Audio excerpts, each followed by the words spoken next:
Hola amigos, ¿cómo están? Les habla Israel Suárez. eh, Expresarles mi más sincero agrado y gusto de volver a estar con ustedes y nuevamente con Oscar Mario, siempre transmitiendo las ideas de la libertad y bueno, a su vez transmitiendo la lucha en defensa por la libertad.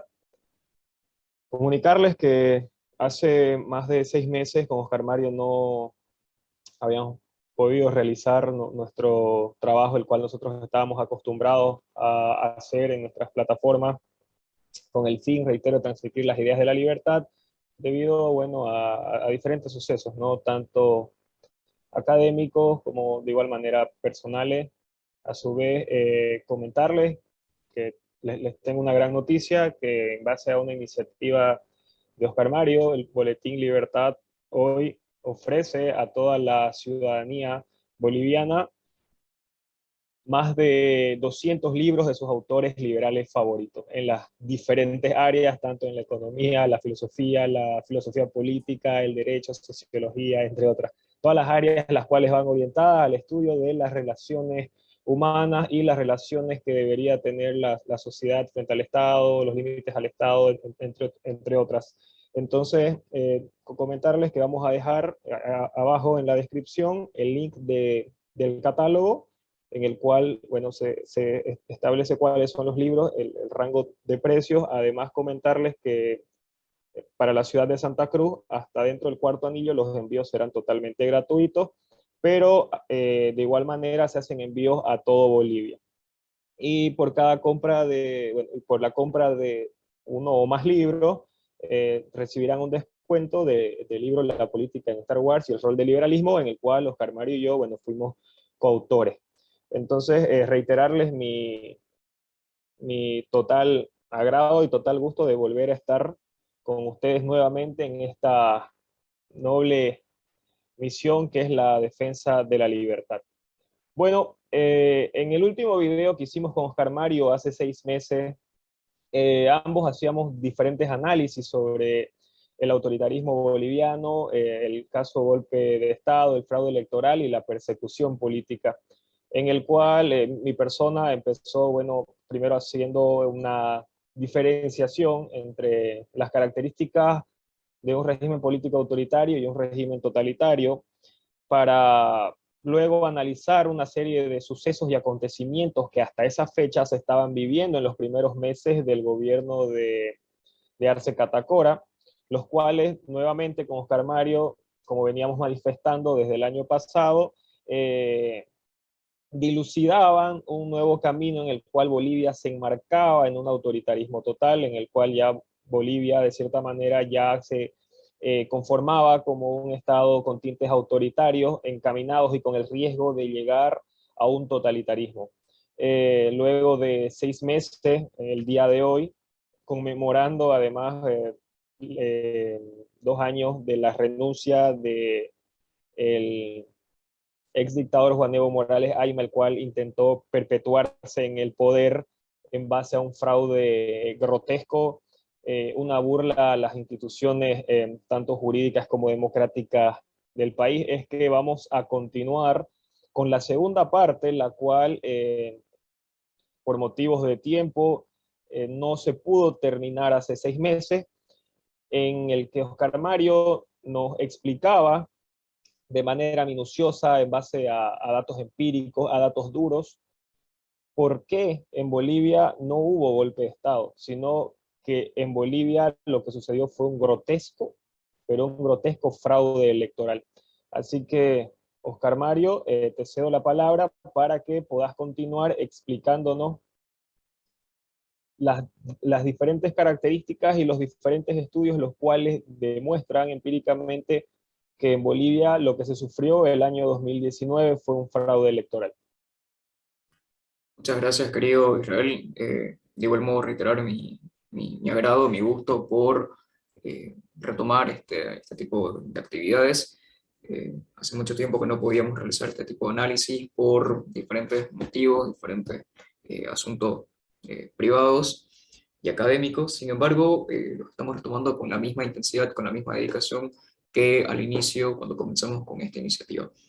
Eh, Antes de comenzar con el análisis, reitero lo que había mencionado Israel. Estamos con una librería digital en la cual ustedes van a poder adquirir nuestro catálogo con más de 240 títulos y obras de autores liberales, más de 100 autores, entre los cuales pueden encontrar, por ejemplo, títulos como Marxismo desenmascarado, de Ludwig von Mises, una excelente crítica filosófica y económica al marxismo.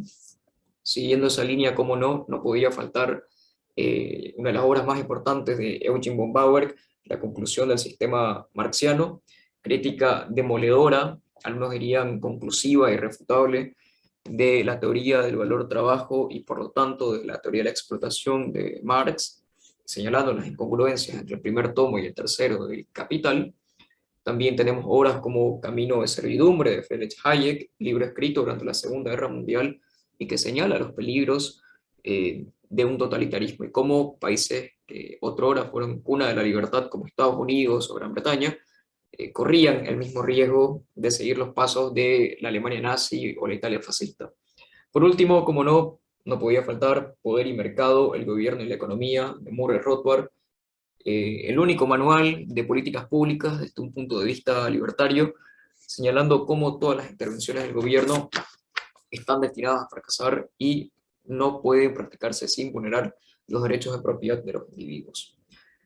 Nuevamente, recalcar que por la compra de uno o más libros pueden obtener nuestra producción totalmente autónoma y privada, como lo fue la política de Star Wars y el rol del liberalismo, por un precio de 30 bolivianos, con el envío totalmente gratis dentro del cuarto anillo. Entrando en materia, y recapitulando un poco, ya habíamos mencionado en el anterior video, el informe final de la OEA, un informe que consta de casi 100 páginas, pero que adicionalmente tiene una serie de anexos.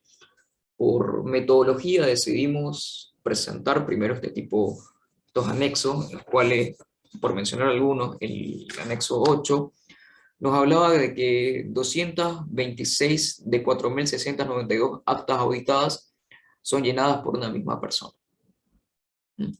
transgrediendo de ese modo las atribuciones que estaban conferidas a los jurados de mesa. También podríamos mencionar, refrescar la memoria de lo señalado en el anexo 9, donde se evidencia una disparidad entre la cantidad de votos emitidos y de votantes registrados en actas en el extranjero, donde nosotros sabemos existe un menor control y una menor fiscalización sobre el llenado de las actas. Pero, de nuevo, habíamos mencionado que estas solamente eran los anexos, cuestiones, en todo caso, subsidiarias, no eran el quid de la cuestión. Sin embargo, si nosotros leemos ese informe de la OEA, vamos a encontrar unas 4 listas de diferentes irregularidades, pasando de las más graves a las más leves, de acciones sobre las cuales no cabe duda de que hubo intención, donde hubo dolo, hasta acciones sobre las cuales solamente cabe especular y señalar que contribuyeron a vulnerar la integridad del proceso eleccionario. En ese sentido, podemos mencionar la primera lista, que son acciones deliberadas que buscan manipular el resultado de la elección. Como punto 1 tenemos la paralización intencionada y arbitraria del TREP, cuando iba al 84% del cómputo electoral. Como punto número 2 tenemos el uso de servidores ajenos y extraños, como lo fueron Bo1 y Bo20, que, ojo, terminaron desviando el flujo de información para el cual este sistema había sido contratado. Es decir, existió una manipulación informática en este proceso eleccionario.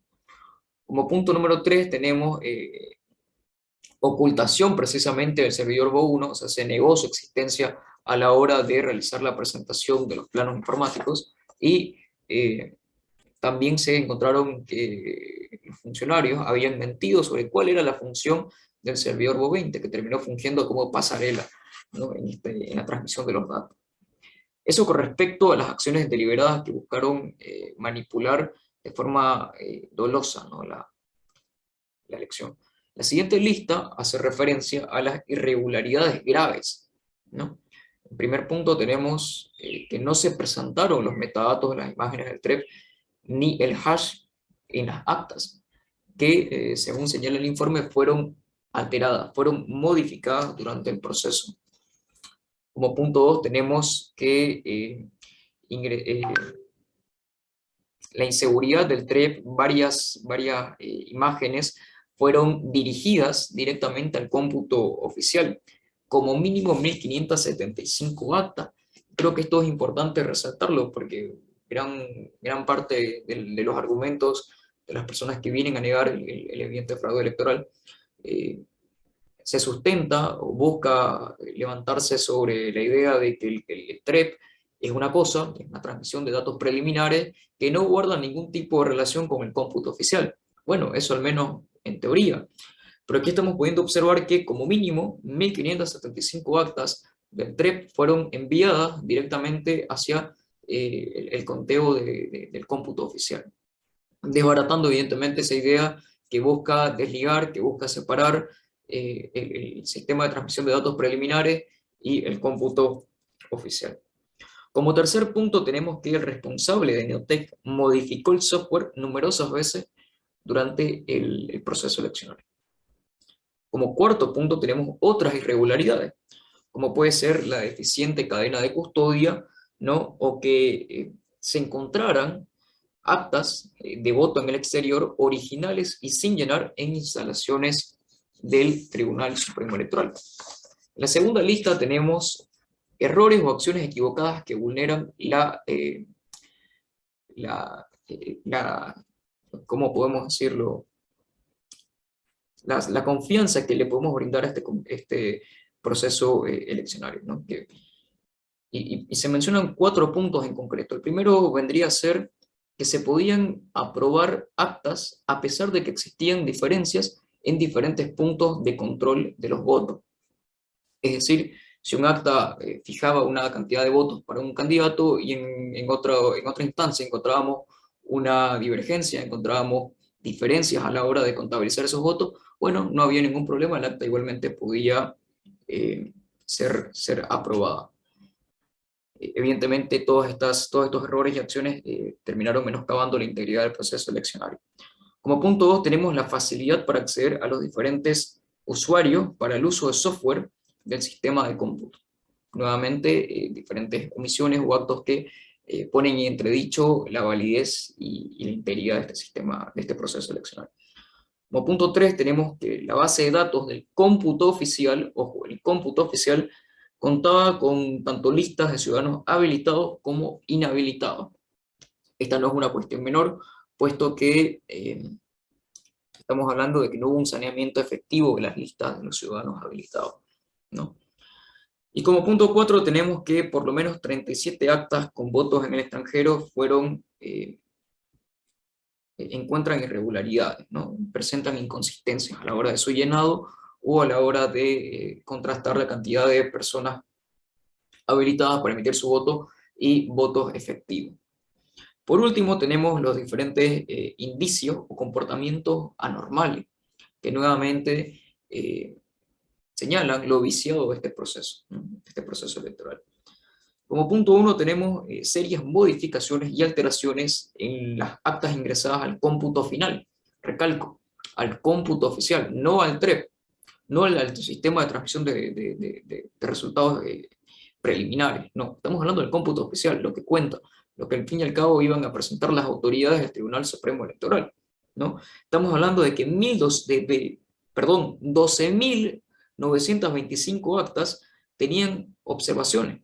El 56% terminaron siendo ingresadas de forma directa al cómputo oficial. Es decir, no estamos hablando de una muestra marginal, insignificante, que en caso de mostrarse la vulneración o la irregularidad no afectaría al resultado eleccionario. Al contrario, es una muestra significativa. 12.925 actas no es cualquier cosa, estamos hablando de palabras mayores. Como punto 2 tenemos el aumento repentino de los votos para el movimiento al socialismo en el 5% final del cómputo, que es descrito como anómalo e inexplicable, incluso si se apela a esta idea de que era un voto que provenía de áreas rurales, ¿no? En cuanto al resumen ejecutivo, ¿no?, que presenta este informe de la OEA, podemos leer lo siguiente, ¿no? La OEA manifestó que ha habido una serie de operaciones dolosas encaminadas a alterar la voluntad expresada en las urnas. Todos los análisis del equipo técnico permiten determinar que la paralización del sistema TREP no fue un accidente ni una decisión basada en fundamentos técnicos. Fue simplemente una decisión arbitraria cuyo propósito incluyó la manipulación de la infraestructura informática. Cierro cita. Comprenderán las personas que nos están escuchando que al ser un organismo internacional con cierto carácter diplomático, no pueden emplear expresiones como fraude, ¿no? Que son al fin y al cabo más cotidianas, más usados de nuestro diario hablar. Sin embargo, difícilmente puede interpretarse como otra cosa la frase operaciones dolosas encaminadas a alterar la voluntad expresada en urna. Es decir, el informe de la OEA da cuenta de que existió una vulneración del derecho político de elegir a los gobernantes de forma libre y voluntaria, al darse esta manipulación de parte de los funcionarios y autoridades del movimiento al socialismo o sus afines. También mencionan en este resumen ejecutivo el supuesto alegato de que el 5% del conteo restante procedería del área rural tradicionalmente ligada al movimiento al socialismo, ¿no? Sin embargo, la auditoría determina que no se vería una discontinuidad tan aguda en torno a un punto arbitrario como el umbral del 95%, ¿no? Pero entre otras evidencias de este grotesco fraude electoral, ya vamos a ver por qué hablamos de un fraude grotesco, se tiene que las actas finales del conteo, es decir, las que ingresan al cómputo final, el 56% tuvo observaciones, y que si nosotros tomamos, como lo hizo la OEA, 1074 actas, podríamos encontrar que el 5.5% contaba con graves irregularidades desde el punto de vista pericial. Frases textual de la OEA. Luego, este organismo aumenta el universo de actas escrutadas a 3.618, encontrando que el 4.6% de las mismas contaban con irregularidades. Por último, terminaron aumentando el universo a 4.692 actas, encontrando que el 4.8% contaba con irregularidades. Es decir, podemos ver esa línea, ese umbral, ese promedio de que un 4 a 5% de las actas contaban con serias irregularidades que vulneran la integridad del proceso eleccionario. Cabe resaltar que todas estas actas, todas estas muestras corresponden a 86 centros de votación repartidos en 47 municipios, lo que de nuevo demuestra que el fraude fue generalizado, no fue algo que ocurrió en un solo centro de elección, en un centro de votación, no fue algo que ocurrió en una sola mesa, no fue algo que se pudo evidenciar en una sola acta, no. Hablamos de 86 centros de votación en 47 municipios. En total, nos dice el informe de la OEA, todas estas actas corresponden ni más ni menos que a 38.001 votos válidos, de los cuales el movimiento al socialismo terminó obteniendo el 91%, es decir, 34.781 votos.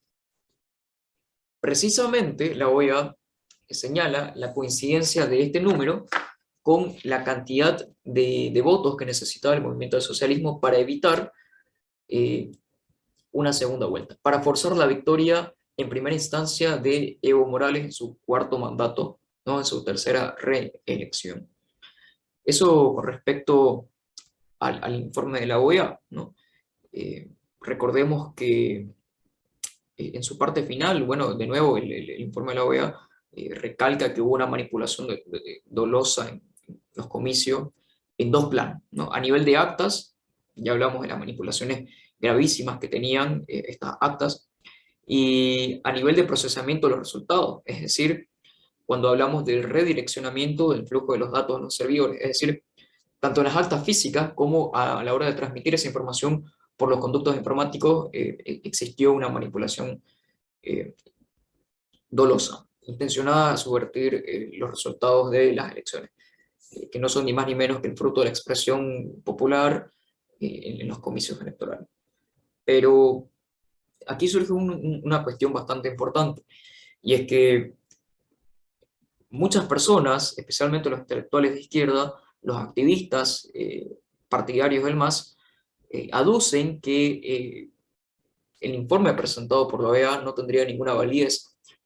De nuevo, argumentando que este sería un organismo imperialista, al servicio de los intereses de Estados Unidos, que lo único que busca es desestabilizar los gobiernos de izquierda en Latinoamérica.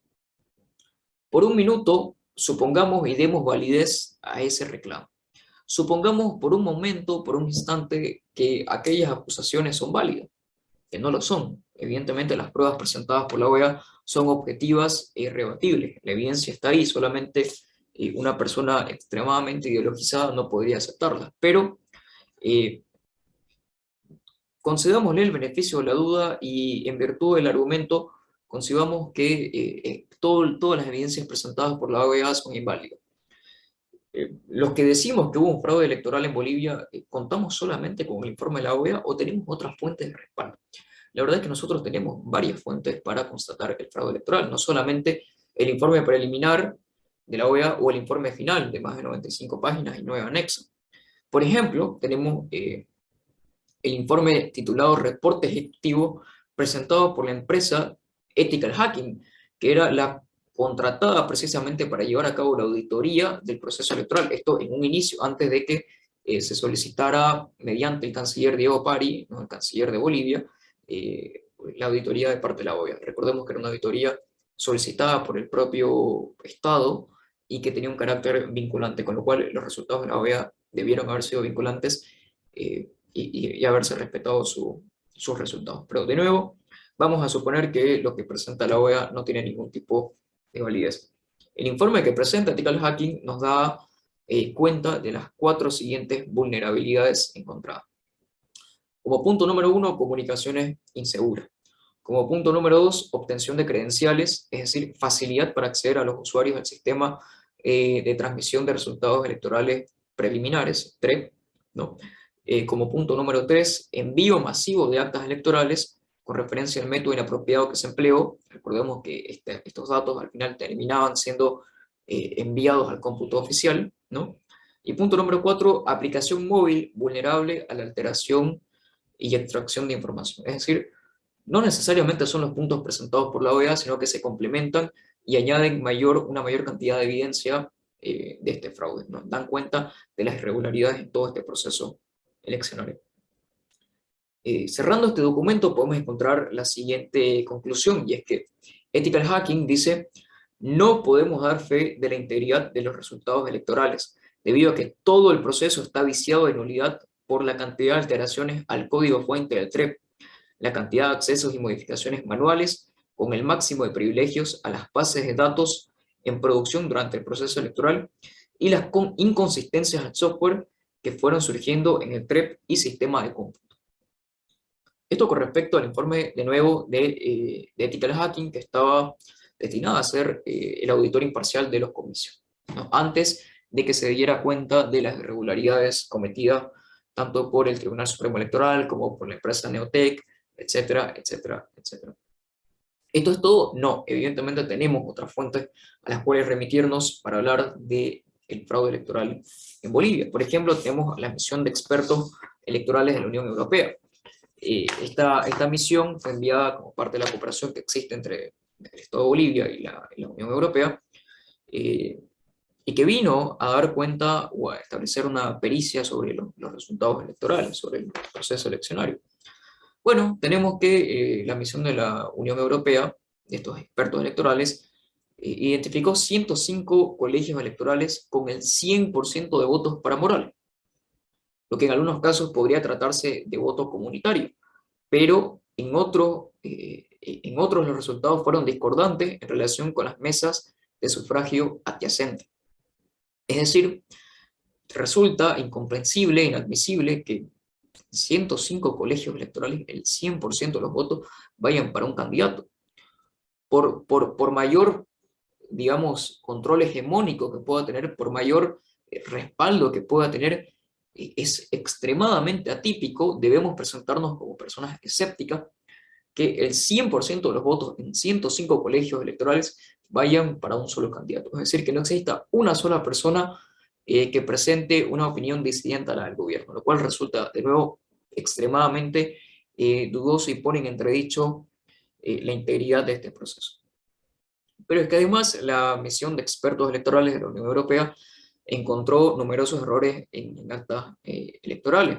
Por ejemplo, señalan que en algunas actas, los resultados de la elección presidencial se habían llenado en el apartado para la elección de diputados uninominales y viceversa, lo cual de nuevo evidencia que existieron serias vulneraciones a las actas electorales, ¿no? Y por otro lado, resaltan que el 38.7% de 176 actas de una muestra que habían sido escrutadas en el país vecino de la Argentina reflejaban un mayor número de votos emitidos que de electores habilitados. Lo que ya habíamos mencionado con relación al anexo 9 de este informe final de la OEA. De nuevo, esos son todos los informes que podemos presentar. Con eso concluye nuestras bases, nuestros argumentos para decir que hubo un fraude en Bolivia. En lo absoluto, todavía contamos con 2 trabajos académicos que dan cuenta de cómo el fraude electoral pudo haberse cometido y cómo se cometió de hecho, ¿no?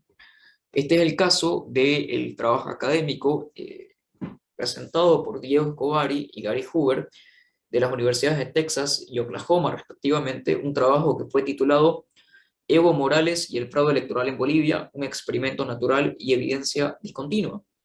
En este trabajo, en este estudio, podemos constatar que los 2 investigadores contaron con acceso a la base de datos de las elecciones, misma que había resultado inaccesible para otros investigadores, ¿no? Y terminarían empleando herramientas de regresión discontinua para demostrar la evidencia de fraude. En este sentido, los autores señalan los errores que fueron cometidos por Correll y Williams en su trabajo titulado Bolivia descartó sus elecciones de octubre por fraudulentas. Nuestra investigación no encontró razones para suponer fraude. Este es el título de la investigación de Correll y Williams, que es criticado precisamente por Hoover y Escobar. Pero es que además critican la investigación realizada por Hidrogo y otros, un trabajo titulado Los cambios en los votos contados tardíamente indican fraude, evidencia desde Bolivia.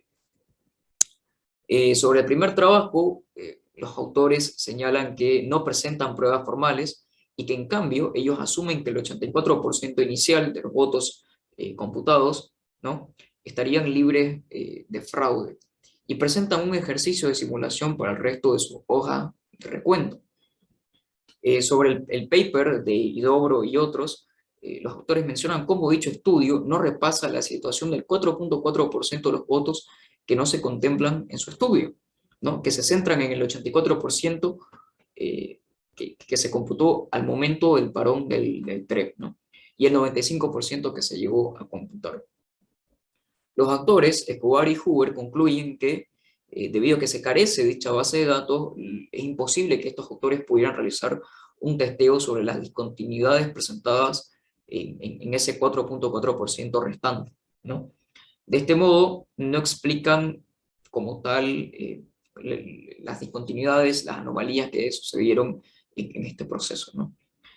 En conclusión, el documento de Gary Hoover y Diego Escobari concluye señalando que existe una manipulación de por lo menos el 2.6% de los votos válidos, más que suficiente para que Morales de nuevo evitara una segunda vuelta con el por entonces candidato a la presidencia por Comunidad Ciudadana, Carlos Mesa, ¿no?, y de ese modo ganara, ¿no?, las elecciones en primera vuelta, en primera instancia. Otro trabajo que también podemos mencionar es, bueno, el de Rómulo Chumacero, profesor asociado del Departamento de Economía de la Universidad de Chile, un trabajo que es titulado El camaleón, el mutante y Houdini, resultado de las elecciones en Bolivia, en el cual pone de manifiesto cómo el movimiento del socialismo pudo haber utilizado diferentes metodologías para modificar los datos eleccionarios, para modificar de nuevo las estadísticas, los porcentajes para beneficiarse en este proceso electoral. Por último, creo que con todas estas pruebas, el fraude electoral es algo más que evidente, se ha podido constatar en diferentes instancias. El paper de Hoover y Escobar nos habla de un 2.6%, que no es, de nuevo hablando en temas electorales, un porcentaje insignificante, sino algo, sino palabras mayores, ¿no? Cuando hablamos de fraude grotesco, no decimos que fue un fraude del 50% de los votos adulterados, sino que fue un fraude grotesco en la medida en que existieron vulneraciones, modificaciones y manipulaciones dolosas, sobre todo en todas las instancias electorales. Y se buscó, evidentemente, que el fraude fuera lo más natural y orgánico posible, de modo que se diera el espacio suficiente para que Morales ganara en primera instancia. No se buscó, como resaltaba en un inicio, alterar el 50% de las actas electorales, lo cual evidentemente hubiera puesto de manifiesto como obvio el fraude electoral. Habiendo señalado que la manipulación dolosa existió, podemos repasar algunas consideraciones jurídicas adicionales. Por ejemplo, eh, si ya hemos demostrado que existe un fraude electoral, bueno, ¿qué procede desde el punto de vista jurídico? Podemos mencionar la ley 026 del 2010, que menciona, que hace referencia a los delitos electorales. En el artículo 231, por ejemplo, se menciona la obstaculización y limitación de los derechos políticos, que va seguido de diferentes sanciones. Por ejemplo, en el artículo 238, inciso J, se fija una pena de 1 a 5 años por el delito de la manipulación informática. Quienes alterasen las actas de votación en general tendrán penas de 2 a 5 años. 2 a 5 años de cárcel. Si nos vamos a la Ley de Organizaciones Políticas, número 1096 del 2018, ley bastante controvertida, evidentemente impulsada por el movimiento al socialismo como un instrumento político, ¿no? Como una herramienta política para ganar control sobre los diferentes partidos o agrupaciones. En esta ley, en su artículo 66, encontramos que a raíz de los delitos a sancionar o daños civiles que reparar, cito, serán responsables las y los miembros de su directiva. Esto a consecuencia de la pérdida, extinción o cancelación de la personalidad jurídica de un partido político. En el artículo 7 se faculta de nuevo al órgano electoral plurinacional para extinguir y cancelar la personalidad jurídica. En el artículo 58 se establecen las causales, como puede ser falsedad ideológica y material. Si nos remitimos al Código Penal, en el artículo 198 y 199, se tipifica que la falsedad material e ideológica será penada con 1 a 6 años de cárcel, y en el artículo 199, que si fuera un funcionario público el que cometiera este delito, será sancionado con 2 a 8 años de cárcel. Evidentemente, ninguna de estas situaciones se dieron principalmente por el pésimo manejo de parte de los políticos de oposición, eso hay que señalarlo. Tiraron a la basura todas las luchas cívicas, todos los procesos de reivindicación electoral en busca de unas elecciones libres y transparentes, permitiendo nuevamente que el movimiento al socialismo volviera al poder, accediera nuevamente a ocupar espacios de poder. Las diferentes auditorías que se realizaron por parte del gobierno no son sino más una pantomima, una ficción, un circo montado para demostrar evidentemente con la premisa de que el gobierno es totalmente inocente y no ha cometido ningún tipo de vulneración.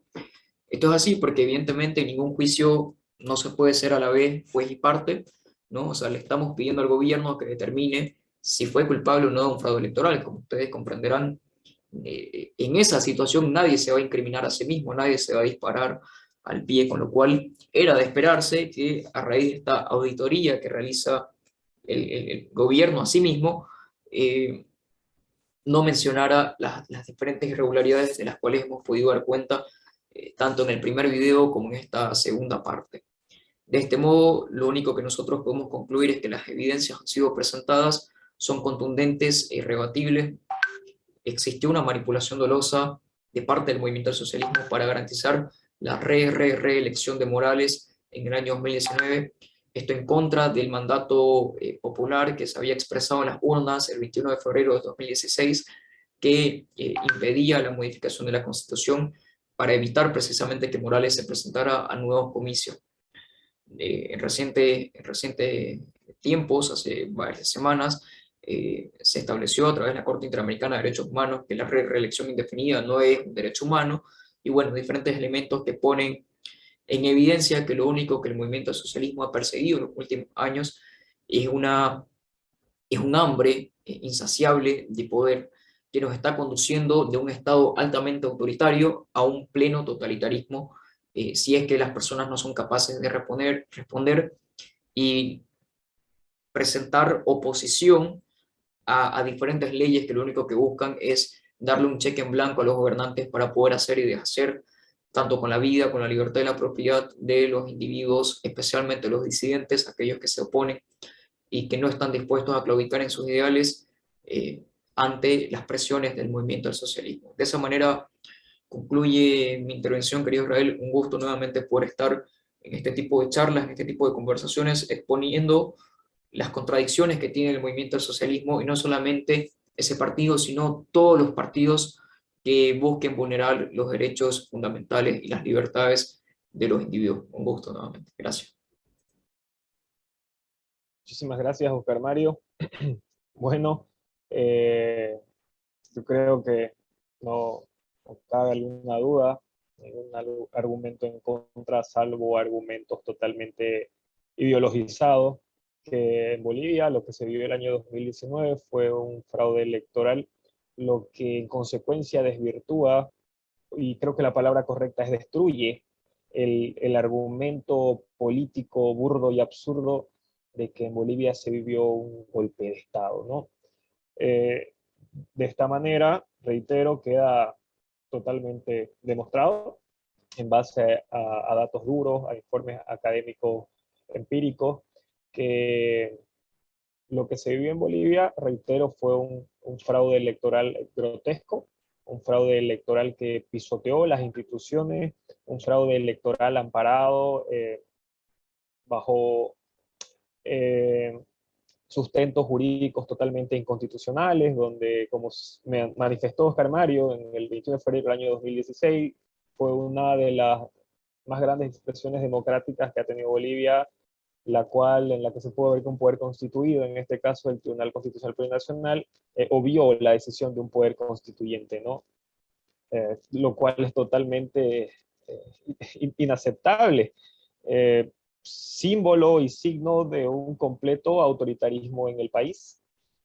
Como Oscar Mario manifestaba, lamentablemente el día de hoy, en estos días, Bolivia está viviendo nuevamente una crisis debido a que el Estado ha intentado ampliar su poder de una manera descomunal en detrimento de las libertades de la ciudadanía, queriendo ampliar y controlar en base a instituciones públicas y reglas los diferentes aspectos de la vida en sociedad, de la vida en libertad.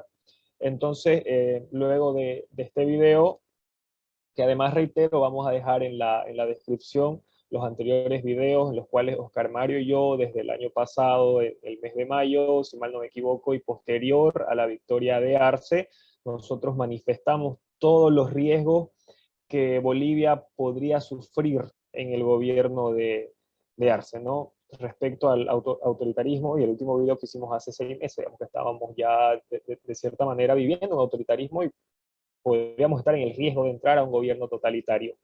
Entonces, en estos días vamos a estar de igual manera comunicándoles, haciéndoles saber la situación política que se está viviendo en el país y demostrando nuevamente cómo mejor se debe hacer en base a evidencias, a datos duros y no a argumentos totalmente ideologizados, que Bolivia lamentablemente se encuentra en las puertas, pero demasiado, demasiado cerca de un gobierno totalitario. Como mencionó Oscar Mario, con un paquete de normas, con un paquete de leyes, las cuales lo único que hacen es ampliar el poder del Estado en detrimento de las libertades de sus ciudadanos. Entonces, reiterarles nuevamente mi gusto, mi agrado de estar con ustedes. A su vez, no se olviden de la gran iniciativa de Oscar Mario, en la cual ya hoy en día el Boletín Libertad ofrece a ustedes, a sus autores liberales favoritos en las diferentes áreas académicas de la vida social, como la economía, el derecho, la política, la sociología, para que puedan tenerlo al fin en físico, ¿no? Vamos a dejar el catálogo en la descripción y, bueno, los números de contacto. Envíos a todo, se hacen envíos a todo Bolivia y los envíos de Santa Cruz son totalmente gratuitos hasta el cuarto anillo, que por la compra de uno o más libros recibirás un descuento en el libro de la política de Star Wars y el rol del liberalismo. Agradecerte, Oscar Mario, nuevamente por tu tiempo, por esta muy agradable, buena y excelente charla y manifestación de crítica a estos argumentos totalmente ideologizados por parte de la izquierda y del movimiento al socialismo. Me despido muy atentamente, Oscar Mario, y me despido atentamente de todos ustedes, sin antes decirles que no se olviden de seguirnos en nuestras redes sociales, en Facebook como Boletín Libertad o Liberando Voz, Instagram, Boletín-Libertad, y bueno, en nuestro canal de YouTube, suscribirse, ¿no? De esta manera, damos por terminada esta charla y me despido muy atentamente. Muchas gracias.